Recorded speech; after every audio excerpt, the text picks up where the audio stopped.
The last time out, a lot of folks in this area and many other parts of the country put their faith in George Bush.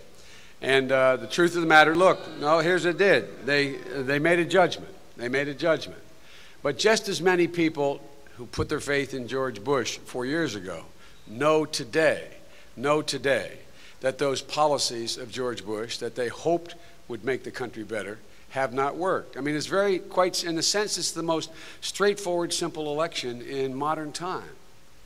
People thought we'd try the way that Bush was arguing, this trickle-down theory of economics, that if you did it, the economy would grow, if you allowed great risk to be taken by the folks with, on Wall Street, that this would work out. Well, George Bush is not a bad guy. George Bush is a patriotic American. He thought it would work. But the fact of the matter is, the very people, many of whom are Republicans who voted for George W. Bush now, know it didn't work. This is not a matter of whether or not some people have been hurt. All people have been hurt. Republicans have been hurt as badly as Democrats, as badly as independents. This is not focus on a single party. Folks, the question in this election is not the one that's usually asked in political campaigns, a legitimate question, first asked by President Reagan years ago, which was, are you better off today than you were 4 years ago? Literally, everyone knows they're not. Again, that part's not a partisan issue. We are not better off. It's self-evident we're not better off. The real question here, and what Barack and I have been focusing on, and we think is the core of what's at stake for our country, is who will make us better off 4 years from now, not were we better off before. And folks, you might expect me to say that, but from my perspective, that choice is very, very clear. It's Barack Obama that will make us better off 4 years from now. Now look, folks. Hey, I didn't see the band up there. Hey, folks, how you guys doing? Thanks for being here. That's really nice of you. Thank you. That's what you call getting off message. But I tell you, you guys look good. But here's the deal, folks. Here's the deal. John McCain, if you watched the last presidential debate, John McCain spent a great deal of time feeling the need to declare to the American people that he was not George Bush. Remember that?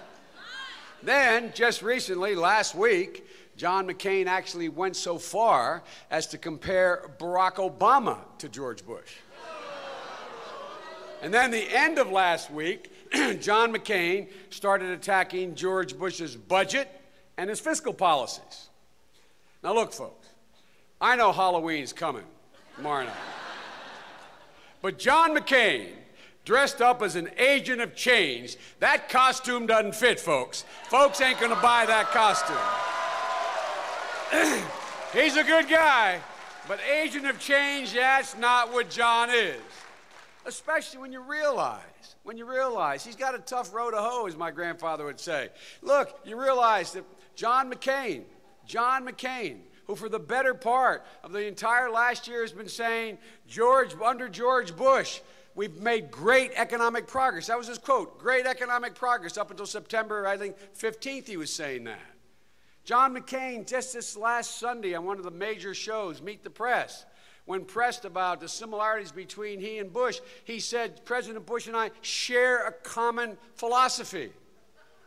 As my 10-year-old granddaughter Finnegan would say, hello? I mean, like we wondered whether he did? Ladies and gentlemen, I know we're not running against George Bush, but we are running against the very economic policies that John McCain wants to continue that we've had the last 8 years. Policies that call for tax cuts for companies that send jobs overseas. It's a fact. Who provide, at the same time, no relief for 100 million working families. Policies that call for taxing your health care benefits as income. First time ever. Policies that give another $4 billion a year. This is real now. Another $4 billion a year to the Exxon Mobils of the world, as if they need it.